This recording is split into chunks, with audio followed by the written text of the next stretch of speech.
¿Qué es aquello con lo que sueñas? ¿Qué es aquello que tu alma anhela? Aquí hablamos de todo lo que nos inquieta como jóvenes católicos. Dios, la Iglesia, nuestra fe, la actualidad, nuestro llamado en un mundo tan revolucionado. Jóvenes soñadores. Movamos al mundo juntos, soñando despiertos. ¿Qué tal, amigos? Muy buenas tardes. Muy bienvenidos sean todos a este episodio número 3 de Jóvenes Soñadores. O muy buenas mañanas también. Sí, también buenas mañanas, porque también este episodio se está repitiendo los sábados a las 7 de la mañana. También aquí en el 106.9. Y por si nos escuchan en otras partes donde el horario sea distinto, no creo ahorita la verdad, pero podría ser. Claro que sí, yo sí tengo esperanza de que nos escuchen en muchos lugares.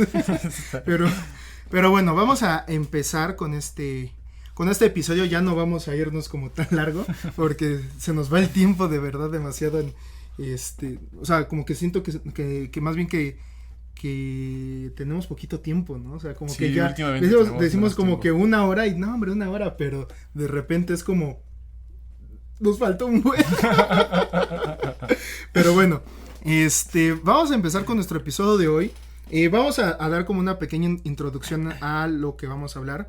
Aquí en Jóvenes Soñadores también nos importa mucho que si haya una formación espiritual refiriéndome como a mi relación con Dios, mi relación conmigo mismo y el cómo yo proyecto y cómo llevo a mi vida diaria esa relación, ¿no?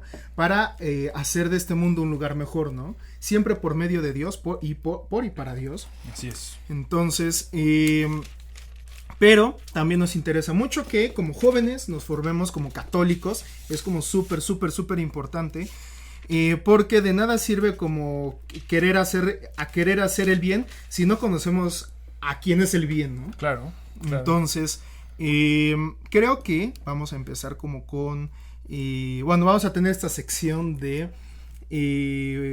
exégesis, que le llamabas tú, un poco de formación bíblica, platicar un poquito de qué van los diferentes libros de la Biblia. Los vamos a ir trayendo pues de vez en cuando a los episodios de Jóvenes Soñadores y esperemos que de verdad sea de su agrado y que pues si no si quieren como comentar, si tienen alguna duda, si quieren como pues darnos una recomendación de cómo hacer mejor como esta serie de episodios, pues nos pueden comentar a través de nuestras redes sociales, redes sociales, en los comentarios de YouTube o a través de Instagram o Facebook. Estamos como Joven Podcast, @Joven Podcast, tanto en YouTube como en Instagram y Facebook. Exacto. Y el número telefónico, por si gustan también llamar, es ese ahorita se los vamos a dar porque todavía no me lo puedo aprender bien. Mientras les pasamos el nombre de nuestro mail también para que nos escriban y es josopodcast@gmail.com. josopodcast@gmail.com. Ok, el número que tenemos para WhatsApp y Telegram, nos pueden escribir en cualquiera de las dos plataformas de mensajería, es 720-119-8723. ¿Vale? Entonces... Repite otra vez. Sí, lo voy a repetir una vez más. 720-119-8723. Perfecto. Entonces, pues ahora sí vamos a empezar con esto. Hay algunos maestros de Biblia que dicen que una de las mejores formas de aprender a entender la Biblia y de conocerla es literalmente empezando a la mitad, ¿no? Justo en el punto en donde se divide entre Antiguo y Nuevo Testamento, es decir, a través de los Evangelios. ¿Por qué? Porque en los Evangelios se resume toda la enseñanza del Antiguo Testamento y es el fundamento de todo el Nuevo Testamento, ¿no? Y en una persona en particular, como lo estaremos viendo. Claro, y pues, obviamente en esa persona particular que sabemos que es Jesús, ¿no? En Jesús se cumplen todas las promesas del Antiguo Testamento y es la inspiración para todos los escritores humanos del Nuevo Testamento, ¿no? San Pablo, San Juan, San Pedro, todos. San Judas Tadeo. Santiago, San Judas Tadeo, etcétera. Todos los apóstoles que también todos los dejaron apóstoles. Sus escritos en algunas otras fuentes, pero la Biblia recopila pues los libros más importantes que nos ayudan para nuestra formación católica. Sí, justo. Entonces, pues vamos a empezar ahorita con los evangelios. No sé si ustedes lo sabían o no, pero los evangelios se dividen como en dos grupos, ¿no? Está la tradición sinóptica y la tradición juanina. En este caso, pues obviamente se entiende que la tradición juanina pues por el nombre es de Juan, no, es de Juan. De Juan, San Juan el Apóstol, que es el que le escribe su evangelio, y están los evangelios sinópticos, ¿no? Los evangelios sinópticos, es importante saber que todos vienen como de una misma tradición, como de un evangelio primitivo, en donde este evangelio primitivo pues solamente daba el querigma, ¿no? Que es el anuncio de la vida, pasión, muerte y resurrección de Jesús, ¿no? Y nada más de su vida pública. Ese es como el evangelio primitivo, este evangelio que con el que empezaron a predicar los apóstoles, y que pues como que este fue el fundamento para los otros 3 evangelistas para empezar a escribir sus propios evangelios, ¿no? Así es.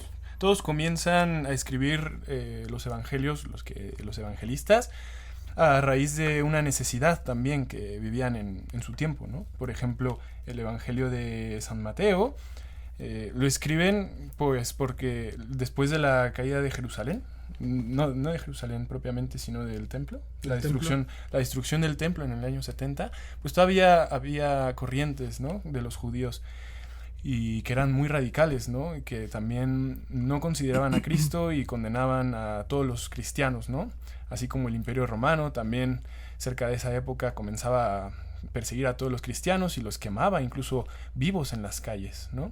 Entonces Mateo y los otros evangelistas también se proponen escribir toda la transmisión oral de Jesucristo, ¿no? Todas esas enseñanzas que Jesús les dijo a todos los apóstoles, las deciden poner por escrito. Claro, pero antes de todo eso se me olvidó una parte súper importante, como con la que íbamos a empezar. Ya me fui de lleno. No, es importante que cuando nosotros leemos la Biblia, entendamos que hay 4 aspectos, bueno, hay 2 sentidos y 4 aspectos a la hora de leer la Biblia, ¿no? Hay 2 sentidos, que es el sentido típico y el sentido literal, ¿no? El sentido típico o espiritual es como lo que trata de transmitir de forma espiritual el escritor humano, y que también trata de inspirar Dios en el corazón de las personas, ¿no? Y también tenemos el sentido literal, que es así tajantemente tal y como viene escrito, ¿no? Esos son los sentidos, pero también tenemos 4 aspectos que nos ayudan a entender mejor el contexto, o sea, no solo el contexto, sino el contexto humano en el que fue escrito cada libro de la Biblia, pero también nos ayuda a entender como qué es lo que trataba de decirnos Dios, ¿no? Y también está un poco basado en la enseñanza y pues en el magisterio de la Iglesia, y es el aspecto histórico, el aspecto literario, el aspecto teológico y el aspecto espiritual, ¿no? Así es. En el aspecto histórico es saber en qué momento de la historia y qué había alrededor de este escritor humano. Pues sabemos que Dios es el que inspira cada uno de los libros de la Biblia, pero que necesita una pluma, ¿no? Y esta pluma es su escritor humano, que es el que lo escribe, ya sean los profetas, ya sea Moisés, sea los evangelistas, sea San Pablo, sea quien sea, pero Dios decide necesitar de un escritor humano para que su palabra sea transmitida a la humanidad. Y entonces es importante saber que no nos podemos desentender del contexto histórico en el que fue escrito el libro, para no empezar a inventar como otras cosas, ¿no? Entonces es importante también, ¿no? Porque hay una parte humana muy importante en cada libro de la Biblia. Y luego está el aspecto literario. Estoy entre sentido y aspecto. Está el aspecto literario, es decir, pues el género literario, porque no es lo mismo los salmos, que es poesía pura, no sé, al libro de Samuel, que es meramente histórico, ¿no? Uh-huh. ¿No? Que trata de transmitir la historia de Israel en los tiempos del profeta Samuel. O no es lo mismo, por ejemplo, se me está yendo ahorita Eclesiastés, uh-huh, o Quolet, como lo conozcan. Uh-huh. Es un libro más didáctico, ¿no? O sea, como que trata de dar una enseñanza como si fuera de un maestro, ¿no? Uh-huh. En este caso de Eclesiastés, pues es un maestro de vida. o sea, como que es importante saber en qué género literario abarca esto, para también entender que hay ciertas cosas en la parte justo de literal que no podemos medir de la misma forma, ¿no? Por ejemplo, hay unas ciertas exageraciones que son propias de la poesía que puede haber un poco en los salmos, puede haber un poco en proverbios, que también es un poco también didáctico, poético. Sí, por ejemplo, ni el Génesis ni el Apocalipsis los podemos considerar de modo literal. Exacto. O sea, contienen una riqueza muy, muy espiritual, ¿no? Y que nos ayuda también a la luz de la fe, pues a comprender otros misterios de toda la escritura, combinando todos los aspectos por cómo se lee en la Biblia. En el Catecismo de la Iglesia Católica, en el punto 118 me parece, o el 108, recuerda también que justamente de estos dos sentidos para leer la Biblia, el sentido espiritual y el sentido literal, en el espiritual se divide en tres, y estos son el anagógico, el sentido anagógico, el sentido moral y el sentido alegórico.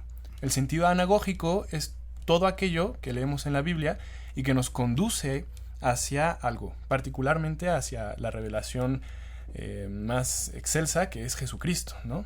Es decir, por ejemplo, o a la iglesia, ¿no? Vemos la imagen del arca de Noé, nos conduce bien a la iglesia católica, ¿no? El sentido moral es, leyendo una cita bíblica o cualquier pasaje, cómo lo aplicamos a nuestra vida, ¿no? No necesariamente tiene que ser el contexto donde se está desarrollando, sino, ¿y esto a mí en qué me ayuda? ¿Cómo me hace mejor persona? ¿Cómo me hace más semejante a Jesús?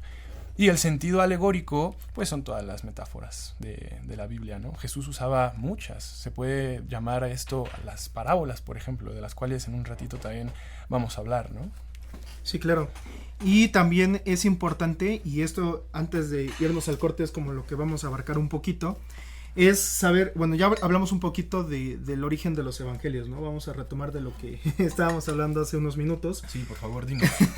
¿Cuál es el primer evangelio de todos, según la tradición? Según esto, bueno, habíamos hablado un poco del querigma primitivo, que es decir, la enseñanza que dan los apóstoles, que de hecho este querigma primitivo está bien en la Biblia, ¿no? Que fue el discurso de Pedro el día de Pentecostés.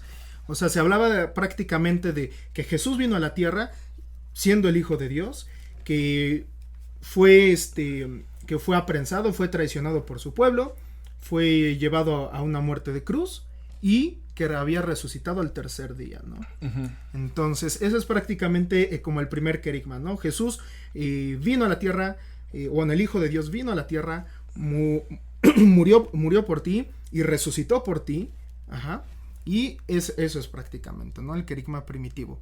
De ahí pues ya empiezan a ver cómo empieza a enriquecerse el mensaje querigmático como un poquito más, y a su vez también empieza a enriquecerse también los evangelios, ¿no? Pero sin que nunca deja de ser, o sea, nunca deja de ser el centro, el querigma, el fundamento del querigma primitivo, vamos, ¿no? La Exacto. Pasión y resurrección de Jesucristo, que finalmente era lo que los apóstoles y todos los discípulos de Cristo predicaban, pero claro. Esto que predicaban pues era el reino de los cielos, ¿no? Y que se conseguía también pues por la vivencia, la adherencia a esta claro. Pasión y que es prácticamente el centro de los 4 evangelios, porque si vamos a ver ahorita que por lo menos ahorita estos 3 primeros como que cada uno tiene su sello de identidad, y como que si queremos como compararlos puede haber como aparentemente ciertas discrepancias, pero lo único en lo que coinciden todos es en la parte de la pasión y la resurrección de Jesús. Eso es como el centro de los 4 evangelios, y también pues ahorita hablando de los 3 sinópticos, que cuáles son los sinópticos, pues es Mateo, Marcos y Lucas, ¿no? Y bendito Dios que haya algunas discrepancias, pues así también se confirma la veracidad de los mismos. Claro. ¿No? O sea, el hecho de que no sea completamente el mismo mensaje, el mismo... la misma intención que querían transmitir los 4 evangelistas enriquece más pues todo el mensaje cristiano, ¿no? Y nos hace pensar en que pues seguro los 4 lo vieron y escucharon las enseñanzas de Jesús desde perspectivas distintas, ¿no? Desde ángulos distintos también. Claro. Y pues bueno, vamos a ir a un pequeño corte, y esto es Jóvenes Soñadores, y pues esténse pendientes de lo que vamos a seguir hablando.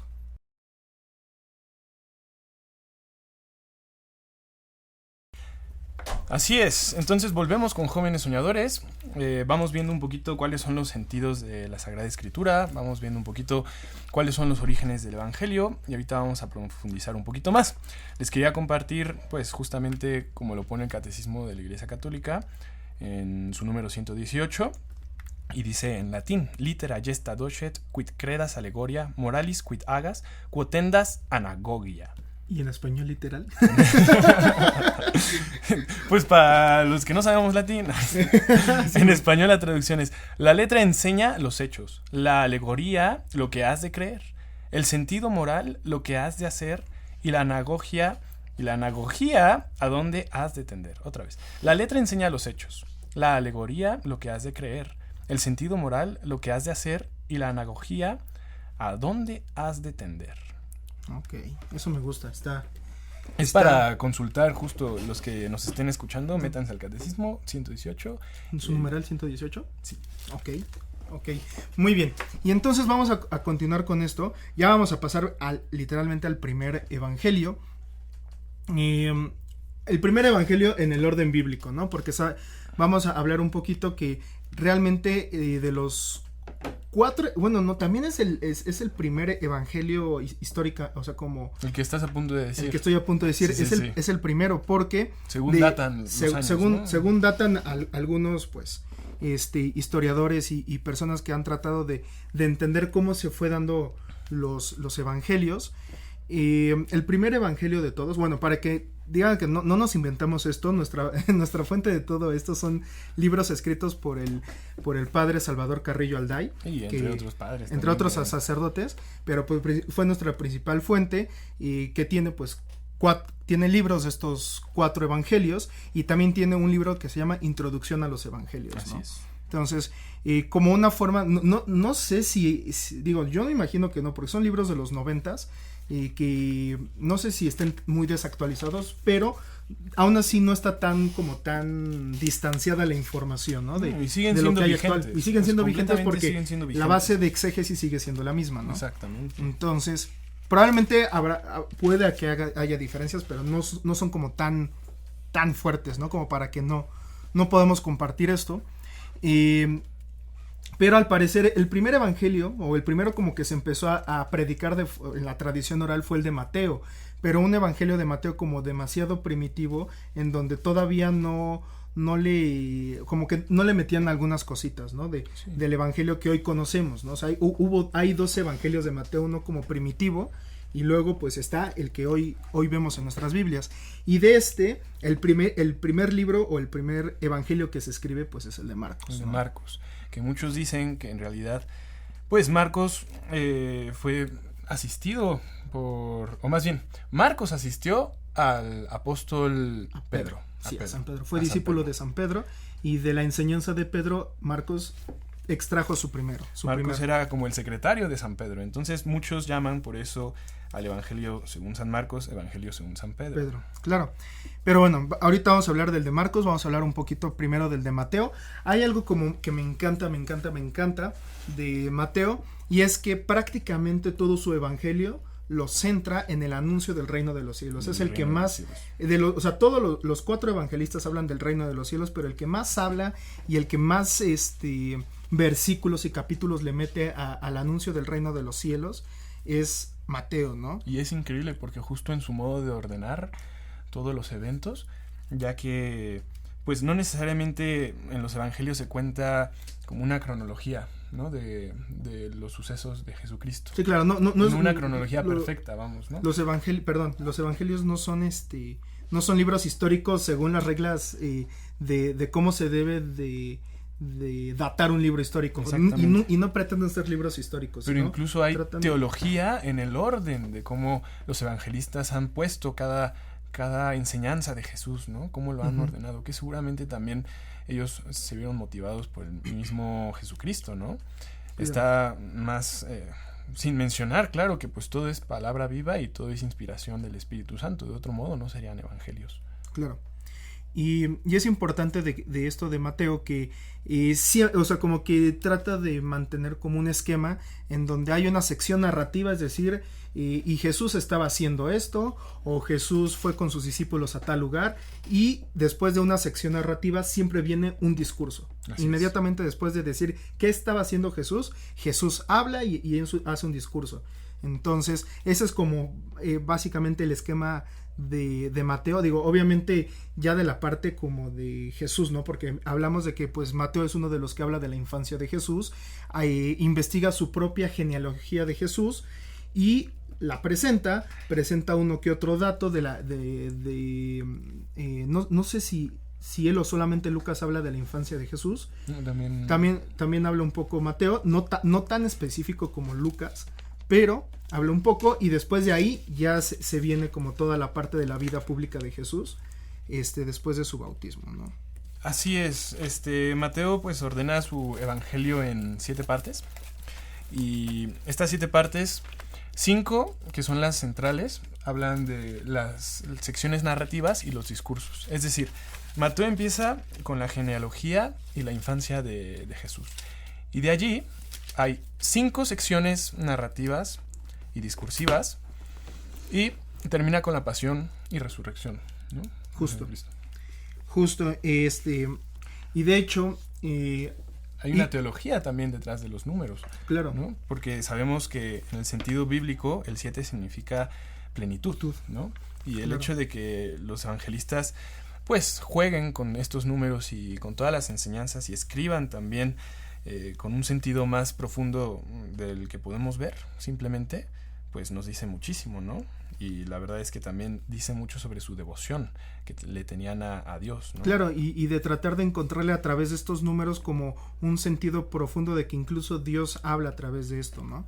El 5 significa pues que también hay una centralidad, ¿no? Es 1, 2, 3, es el número céntrico, vamos, 4 y 5. ¿no? Entonces es también como un número muy circular, ¿no? Y también un poco respalda el mensaje principal que quiere decir Mateo, que es sobre el reino de los cielos y que Jesucristo es el centro, ¿no? de todo su mensaje, ¿no? Claro, y para que vean que no estamos como diciendo cosas que no van, simplemente Jesús son 5 discursos los que da, 5 temas de discusión que tiene con los fariseos, esos son relativos al número 5, pero el evangelio está dividido en 7 partes, ¿no? Que es,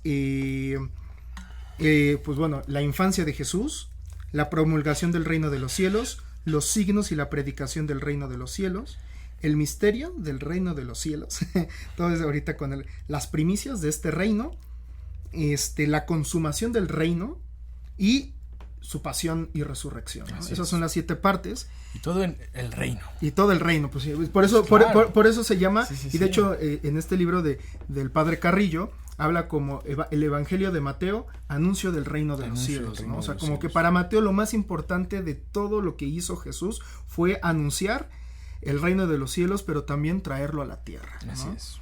Y también algo que, bueno, y también para Mateo hay 14 bueno, la genealogía de Jesús está en 14 generaciones, ¿no? Que también pues 14 es un múltiplo de 7. Son 7 bienaventuranzas las que dice Mateo y 7 partes que conforman al Padre Nuestro, ¿no? Entonces es como para él muy importante. Y otra cosa como muy importante ya para cerrar con el evangelio de Mateo y pasar al de Marcos es, digo, a salvo que tú quieras añadir otra cosa, bro, ¿quién, y ya lo mencionas un poquito, ¿quién era el destinatario del evangelio de Mateo? Mateo, para todos los judíos conversos, o sea, para todo este pueblo judeocristiano, como esos judíos que personas que eran judías y que se convirtieron, que adoptan la fe cristiana, cristianos. Y los no conversos, ¿no? También judíos no conversos. Uh-huh. Entonces, es ¿por qué? Porque le mete como mucha mucho Antiguo Testamento también. Sí, ¿no? Usa mucho el Antiguo Testamento para fundamentar cosas. Sí, géneros también literarios que usaban en el Antiguo Testamento, ¿no? Exactamente. Como el género Midrash. Midrash, ¿no? sí. Sí, como el Midrash, que es uno de estos géneros literarios y que Mateo hace mucho uso de él, ¿no? Que probablemente para otros pueblos como los griegos, los romanos, o bueno, en general latinos, que en esa época, pues no es lo mismo los latinos de esa época que hoy en día latinos, que se refiere como nosotros, ¿no? Los latinoamericanos. Sí, así es. Y por ejemplo, para contarles un poquito qué es este género midrashico, el midrash es el género que usaban también en el Antiguo Testamento, pues para a través de un mensaje hacer que ese mensaje trascendiera, ¿no? Dándole una interpretación trascendental, ¿no? Y siempre dirigida como pues a Dios, ¿no? Era muy metafísico el mensaje que querían dar, ¿no? De lo físico, meramente natural, se iban sobre lo metafísico, meramente sobrenatural. Ok, perfecto. Sí. Y ahora vamos a empezar con el Evangelio de San Marcos. San Marcos sabemos que también es el primer evangelio escrito, el primero que se termina de conformar bien, porque es como que va muy al grano, no tiene una estructura muy bien conformada, como por ejemplo Mateo, o en su caso vamos a hablar más al rato Lucas, que de hecho Lucas es el evangelio más grande, no tiene como una estructura tan bien conformada, y Marcos justo, y yo lo veo así como, bueno, al ser discípulo de Pedro, y Pedro pues bueno, es San Pedro, ¿no? Y prácticamente Marcos lo que trata es recoger todas las enseñanzas de San Pedro respecto a Jesús y tratar de a partir de ello hacer su evangelio. Y justo no le interesa tanto como la sucesión de eventos. Ahora sí que la cronología le interesa quizás menos que a San Mateo, porque pues varían un poquito de más cosas y además es el evangelio más corto de todos, ¿no? Porque él pretende dar otro mensaje además del reino de los cielos, ¿no? Sí. Quiere que la gente se quede con otro evangelio. Quizás este evangelio va más dirigido hacia los gentiles, ¿no? O exacto, hacia los gentiles, justo. ¿Quiénes son los gentiles, Ram? A los gentiles era un término que se utilizaba en el pueblo judío para hablar de las personas que no eran judíos, justo, pero que de alguna forma estaban entremezclados con la tradición judía, con los ritos judíos, pero que al final de cuentas no eran parte del pueblo judío, ¿no? Entonces los gentiles podrían ser los romanos, gentiles puede ser los griegos, o personas de otras nacionalidades, los sirios, los persas, ¿no? Todos los que están, los egipcios también, ¿no? Y pues todos los paganos también, ¿no? Exacto. No como para descalificar, ¿no? Sino para, pues simplemente que no conocían a Jesús, ¿no? Formaban otra... Y no conocían no conocían ni a Jesús ni siquiera al judaísmo como tal, ¿no? De esa época, Entonces, ¿qué es lo que quiere San Marcos con su evangelio? Eso. Pues justamente ya Mateo se ha encargado pues de predicar un poquito del reino de los cielos, pero es que este reino de los cielos no es un reino sin su rey, ¿no? Y su rey es Jesucristo, ¿no? San Marcos lo que quiere resaltar aquí es un retrato de Jesucristo, ¿no? Que ya antes Mateo también lo había hecho muy bien a través de su comunidad cristiana de entonces con las bienaventuranzas, por ejemplo, ¿no? Que es esta carta magna de Jesucristo, ¿no? Es la bibliografía perfecta de Jesucristo y como describen quién es Jesucristo. San Marcos lo que quiere hacer es profundizar más cuál es también su misión, ¿no? ¿Para qué vino aquí? Y cómo podemos reconocerlo también. Claro, justo lo que dices como que lo podemos expresar en que San Marcos trata de hacer un retrato vivo de Jesús, ¿no? Por eso tampoco hay como una estructura que con un sentido como profundo dentro de esa estructura, simplemente como que va a lo que va, ¿no? Simplemente va a hablar de un Jesús que está vivo, que hizo tales cosas y que fue haciendo como este compendio, ¿no? De los hechos, y muy importante para San Marcos, más que hablar del reino de los cielos, habla de la buena nueva, ¿no? Habla más de un Jesús, hablando de esto, de la buena nueva, valga la redundancia, ¿por qué? Porque lo que pretende decir como la buena nueva, ¿cuál es? Es Jesús, ¿no? Es Jesús que vino a la tierra, el Hijo de Dios que viene a la tierra y que viene a hacerse uno como nosotros, ¿no? Esa es la buena nueva, esa es la buena noticia. Y eso es como lo que pretende decir, es el mismo Dios se hizo carne, se hizo hombre, ¿no? Se hizo hombre y pues es el Mesías esperado pues por todo el pueblo judío. Algo que causa ruido en ellos es que no era quizás el Mesías que ellos esperaban. Ellos esperaban un Mesías político, un Mesías que viniera a derrocar todo el imperio romano, ¿no? Que viniera a prenderles fuego, que viniera a hacerles justicia, ¿no? Y que se pronunciara rey también, ¿no? Que los hiciera el pueblo más fuerte de todos. El mesianismo de Jesús es un mesianismo, pues, humilde, es un mesianismo de servicio, también es un mesianismo quizás más condescendiente, ¿no? Pero es un mesianismo lleno de amor, que en realidad es lo que viene a instaurar, pues es un reino más que físico, espiritual. Claro. Claro, y ya antes de irnos al corte, vamos a hablar un poquito de que prácticamente para Marcos, pues es primero el ministerio de Jesús en Galilea, es donde comienza. Luego son los viajes fuera de Galilea, así como un viaje Jesús dentro de su evangelio. Luego está el ministerio en Jerusalén, y llegando al su ministerio en Jerusalén ocurre la pasión y resurrección, ¿no? Y pues bueno, como tú decías, los destinatarios de este evangelio pues son los cristianos primeramente cristianos no judíos, ajá, que vivían fuera de Palestina principalmente romanos, ¿no? Sí. Sabemos que en los últimos años de su vida San Pedro pues se dedicó estuvo en Roma y cerca de Roma enseñando, y pues aquí es donde realmente se cree que pues bueno, San Marcos estuvo un poquito más recolectando como todas estas enseñanzas de la vida de Jesús, y pues ahí es donde empieza como todo esto, ¿no? Pero no solamente los latinos, no solamente a los de habla latín, pero sí era como su principal foco, ¿no? Todas estas personas.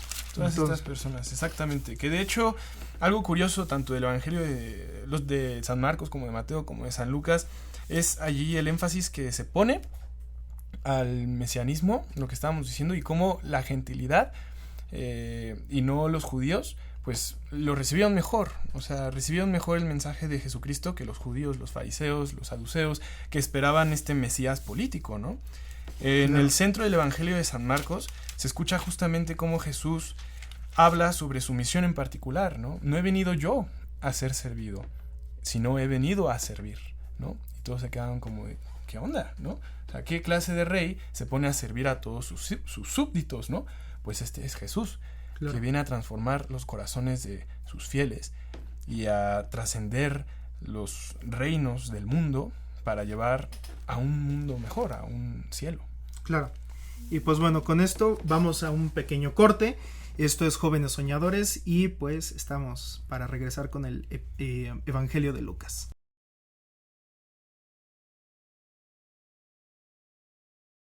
Y pues bueno, regresamos a su programa Jóvenes Soñadores.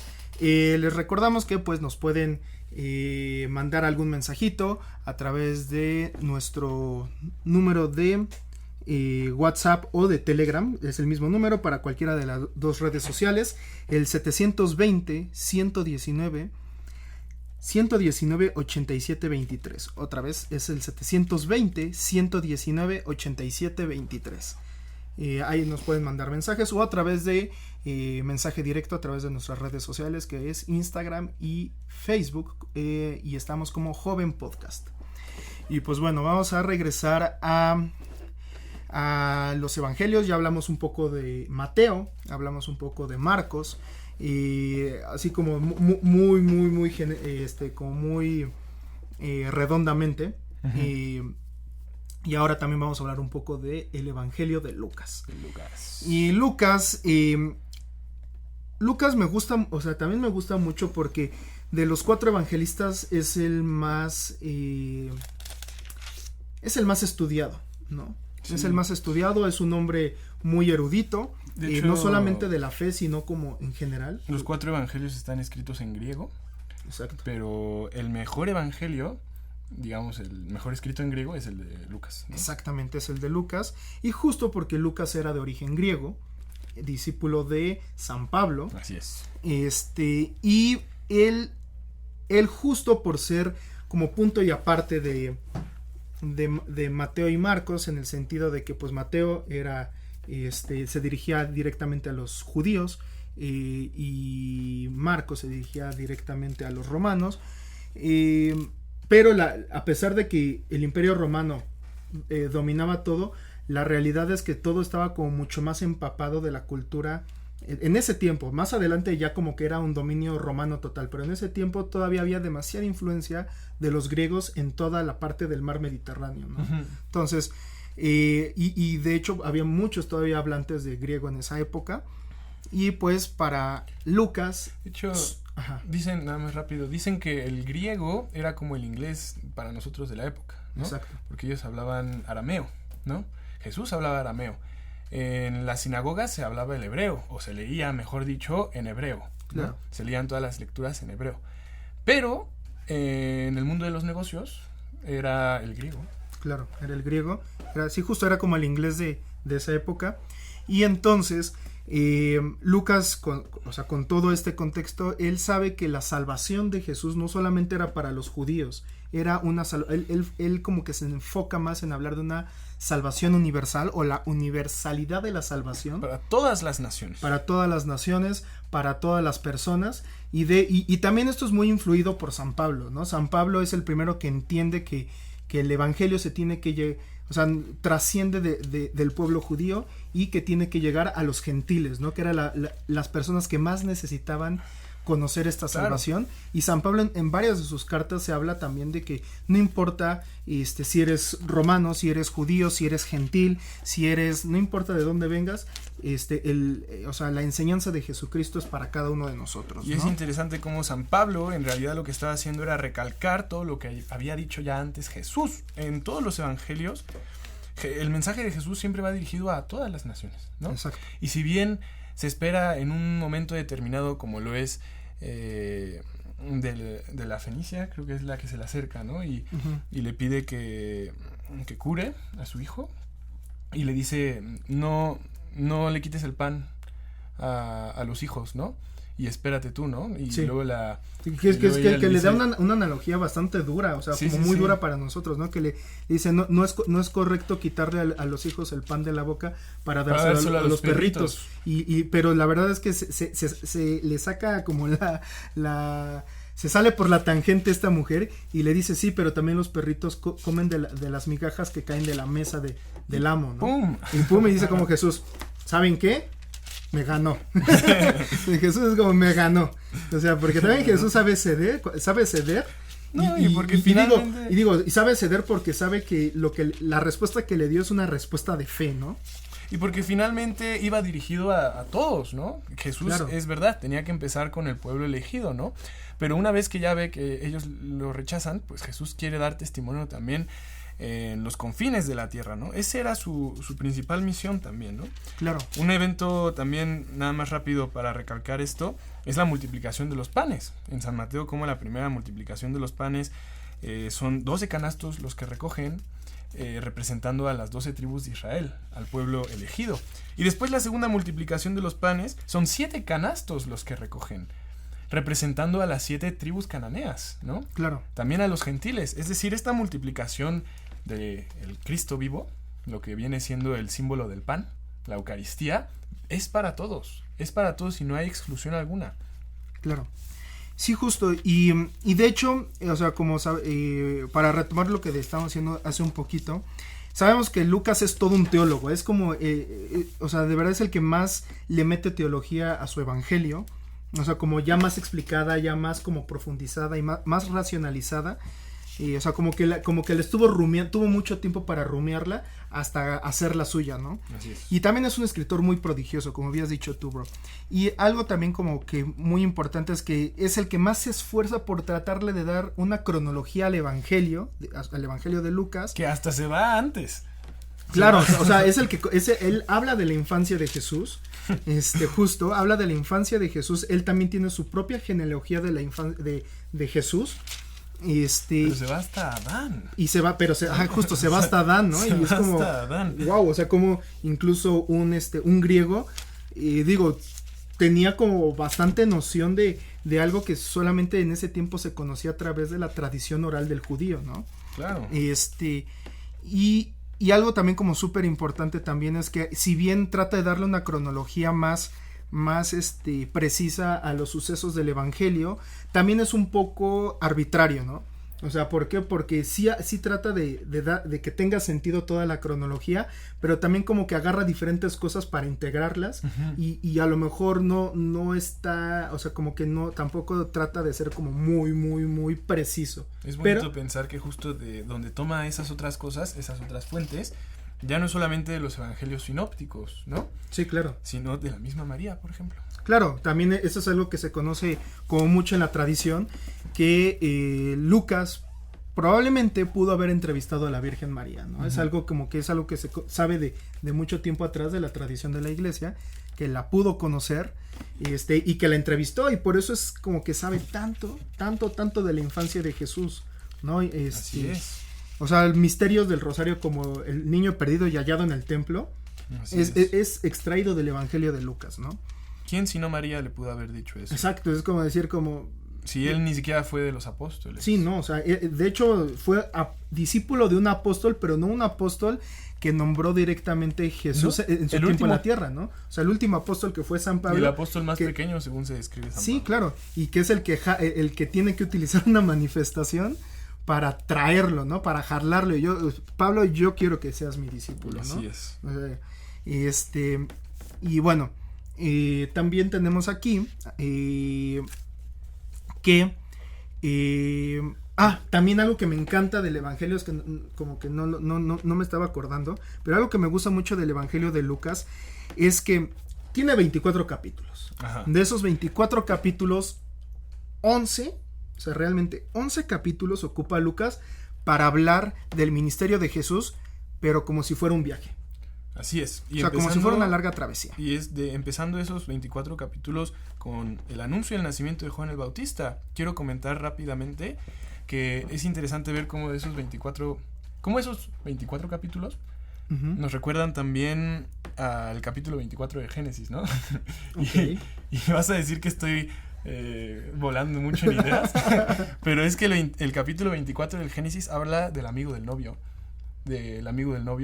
cuando buscan a esta Rebeca para Isaac, ¿no? Okay. Para Isaac, y que es el novio es Isaac, ¿no? Y el amigo del novio, quien es el servidor de Abraham, pues busca a la futura esposa de Isaac, ¿no? Pues aquí Juan el Bautista viene siendo el amigo del novio, ¿no? Okay. El amigo del novio, y este novio es Jesús. Juan el Bautista anuncia la venida del reino y la venida de alguien más grande que él, justo, ¿no? Porque él simplemente es la voz que clama en el desierto. No puede ser el sujeto de esa voz. No, es la voz. El sujeto viene siendo el novio, el que viene a desposarse con la Iglesia Católica, que somos todos nosotros. Claro. Sí, o sea, no se me hubiera ocurrido por ningún lado ese, pues puede llamarse paralelismo. Luego son paralelismos, luego son coincidencias bonitas, ¿no? Claro. Pero finalmente, pues también todo es providencial, ¿no? Claro. Y algo que, o sea, pero regresando a esto de que es todo un viaje, o sea, realmente para Lucas, bueno, sabemos que geográficamente, Galilea está más abajo que Judea, y específicamente que Jerusalén, ¿no? No, Galilea está más al norte. No, a nivel del mar. Ah, a nivel del mar. A nivel del mar, sí, no. Sí. A nivel del mar. Okay, a nivel del mar, porque de hecho se hablaba de subir a Jerusalén. Claro. ¿No? O sea, porque bueno, al Jerusalén es un monte. Sí. Pero sí, no, Galilea está al norte, ¿no? No, Galilea está casi si no está a nivel del mar, está casi a nivel del mar. Pues es el punto más bajo del mundo. O sea, ¿eso no me lo sabía? Sí, es donde está el mar muerto y el río Jordán. Son los puntos más abajo, son los puntos más bajos del mundo, ¿no? Claro. Ya no sobre el nivel del mar, están debajo del nivel del mar, ¿no? Okay. Y es interesante cómo también Dios, haciéndose carne como Jesús, vino y decidió nacer en el lugar más bajo de todos, ¿no? Y que es Dios, finalmente. Claro. Su mesianismo fue una opción radical, pues, de quererse anonadar, quererse rebajar, ¿no? Querer ser el último de todos, pero para llevarnos a todos, o sea, para arriba, ¿no? Claro, y que sobre esto, pues es un viaje que va, o sea, literalmente todo el ministerio de Jesús es una subida desde Galilea hasta Jerusalén, ¿no? Entonces, todos los sucesos importantes como el Sermón de la Montaña, como otros tantos también, incluso milagros que hizo Jesús, todos los va haciendo en este recorrido, ¿no? Rumbo a Jerusalén, y que en el punto, justo Jerusalén siendo el punto alto de este recorrido, siendo el punto cumbre de este viaje, y donde está el templo. Y donde está el templo, ocurre el momento más cumbre para el evangelio, que es justo también la pasión y la resurrección de Jesús, ¿no? Entonces, siendo el punto cumbre geográfico, también lo ve como un punto, como el momento cumbre del ministerio de Jesús, ¿no? Así es. Es interesante cómo relaciona pues tanto la geografía como la historia de Jesús, ¿no? Su misión, ¿no? Quién es, y que todo en realidad pues no tiene por qué estar desligado. Se encuentra un mensaje siempre en todos los aspectos de la vida de Jesús. Claro. Y bueno, aquí, como ya habíamos dicho, el Evangelio de Lucas, al tratar de hacer, tratar de traducir como todas estas nociones del lenguaje hebreo y estas enseñanzas que estaban como que se entendían más en el hebreo que en el griego, pues trata de hacer como una traducción para que se entienda como en el lenguaje y en el folclore del griego, ¿no? Justamente. Entonces sabemos que pues obviamente Lucas se trató de dirigir más a un pueblo griego que también posteriormente se volvió como la mayoría del cristianismo durante un tiempo, ¿no? Los griegos, por la extensión territorial que ya tenían, ¿no? Ya no como nación, porque ya para esa época los griegos estaban dispersos en diferentes comunidades que se fueron como entremezclando con otros pueblos, pero que seguían siendo con esta identidad de griegos, ¿no? Pero finalmente llega a ser algo curioso también el hecho de cómo nosotros adoptamos pues mucho de la filosofía, si no es que toda la filosofía occidental griega, ¿no? Claro. Y es que desde San Pablo también predicando en Atenas, por ejemplo, y Lucas también aquí haciendo muchas referencias también y siendo alguien de Grecia, pues pasa el cristianismo a ser también un cristianismo con filosofía griega, ¿no? Claro. Sabemos que San Agustín de Hipona es el que dicen que bautiza la filosofía, ¿no? Y la convierte en cristiana, ¿no? Y Santo Tomás de Aquino quien la confirma. Claro. Bueno, eso no me lo sabía, pero me suena lógico. No, pero me suena muy lógico. Pero eso no me lo sabía. Pero bueno, ya con esto pues hablamos un poco de las generalidades de nuestros primeros 3 evangelios, de los sinópticos. Antes de irnos queremos darles rápidamente nuestra cita bíblica de la semana, que también la van a ver por ahí en Instagram. Así que estaría increíble que nos dieran un like todas nuestras publicaciones y reels de Instagram.